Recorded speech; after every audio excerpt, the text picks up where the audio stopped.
Hi everyone.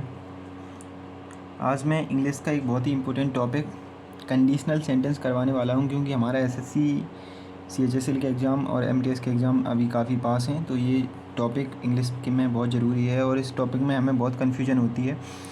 मुझे भी confusion होती है। इन्हें बेसिकली आप कह सकते हैं इफ़ वाले सेंटेंस जो इफ़ से स्टार्ट होते हैं, ठीक है।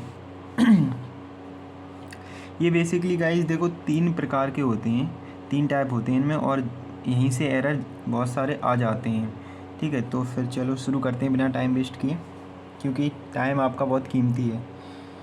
तो देखो सबसे पहला जो है वो है सिंपल प्रेजेंट।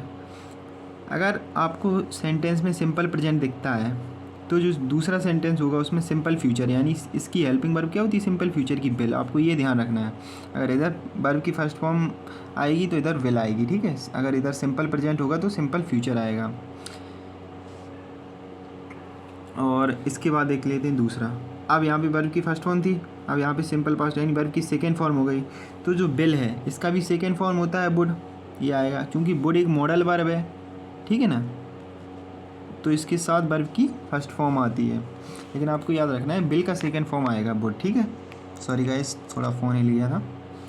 इसके बाद देख लेते हैं परफेक्ट।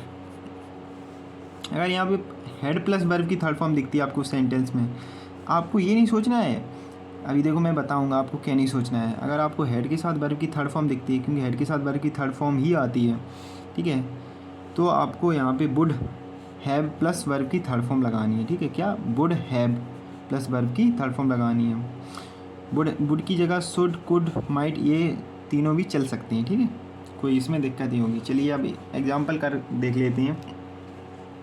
सबसे पहला एग्जांपल है if you work hard you will succeed. तो देखो यहाँ पे वर्ब की फर्स्ट फॉर्म है, तो दूसरा सेंटेंस होगा उसमें क्या आएगा, विल आएगा। अब आपको ये कन्फ्यूजन नहीं होना है कि किसके साथ इफ़ है, कौन आगे है कौन पीछे। ज़रूरी नहीं है इफ़ हर बार आगे ही हो, ऐसे भी हो सकता है यू विल सक्सीड और फिर लिख देगा इफ़ यू, और यहाँ पे आपको फिल इन द ब्लैंक्स दे देगा हार्ड।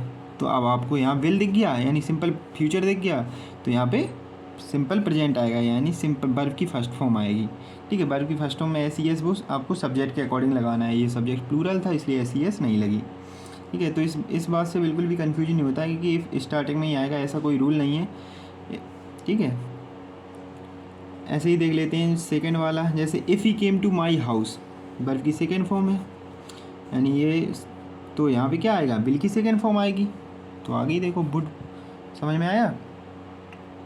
ऐसे ही थर्ड देखो, if we had gone to the party, had दिख रहा है आपको, वर्ब की थर्ड फॉर्म, तो यहाँ पे क्या आएगा, वुड है प्लस V3 आ गया, बस इतना सा है। अब एक देख लो थोड़ा नेगेटिव का, क्योंकि अभी तक आपने सारे अफर्मेटिव ही देखे। तो we will miss the train, अब आपको क्या दे देगा पता है, यहाँ पे फिल इन द ब्लैंक्स दे देगा या फिर एरर में दे देगा, ठीक है। तो we will miss the train simple present, यानी विल दिख गया तो इधर क्या आएगा, सिंपल फ्यूचर दिख गया तो इधर सिंपल प्रेजेंट आएगा सेकेंड सेंटेंस में।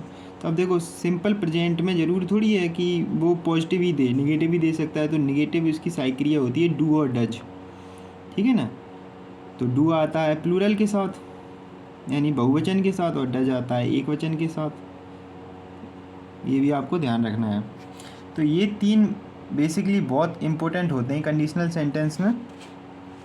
इस वीडियो को आपको 3 से 4 बार देखना होगा, और इसके साथ ही आपको प्रैक्टिस करनी होगी बहुत ज़्यादा, तब ये आपका टॉपिक क्लियर हो पाएगा गाइज। मैंने अपनी तरफ से पूरी कोशिश की है इस वीडियो को अच्छे से समझाने की आपको। अगर आपको कहीं भी डाउट रहता है तो आप बिना हिचकिचाए कमेंट बॉक्स में कमेंट ज़रूर कर देना गाइज, ठीक है। मुझे आपके कमेंट का इंतज़ार रहेगा। Thank you guys, best of luck for your exam.